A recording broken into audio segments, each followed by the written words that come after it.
खरं तर तुम्ही बघितलं असेल गेले 5 ते 10 वर्ष आपण मध्यवर्ती सार्वजनिक शिवजयंती हा उपक्रम धाराशिवकर मधील माझे तरुण सर्व समाज असेल जो महाराजांना मानतो किंवा छत्रपतींना मुजरा करतो, तर त्या माध्यमातून फक्त शिवजयंती साजरी करणे हा उपक्रम न ठेवता समाज उपयोगी उपक्रम राबवणं ही आमची चर्चा झाली आणि त्या चर्चेतून आम्ही असं ठरवलं की यंदा 2024-25 मध्ये प्रचंड अतिवृष्टी झाली, लोकांचे संसार वाहून गेले, पिकं वाहून गेली आणि मग आपल्या घरी असणारे तरुण मुलं मुली त्यांची शिक्षण असतील, त्यांचे विवाह सोहळे असतील, असं कुठलंही करणं अवघड होऊन बसलेलं आहे, दुरापास्त झालेलं आहे.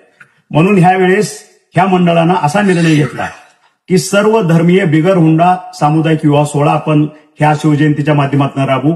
आणि म्हणून फक्त धाराशिव जिल्ह्यातीलच तमाम कुटुंबांना मी आवाहन करत नाही, संपूर्ण महाराष्ट्रातील गरजू आईवडिलांना आवाहन करतोय की ह्या संधीचा आपण लाभ घ्यावा.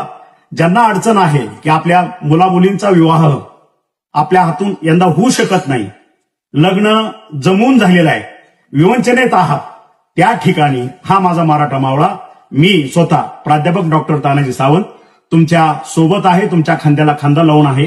ह्या संधीचा फायदा घ्या. 8 फेब्रुवारी 2026 ला हा विवाह सोहळा धाराशिव नगरीमध्ये संपन्न होतोय.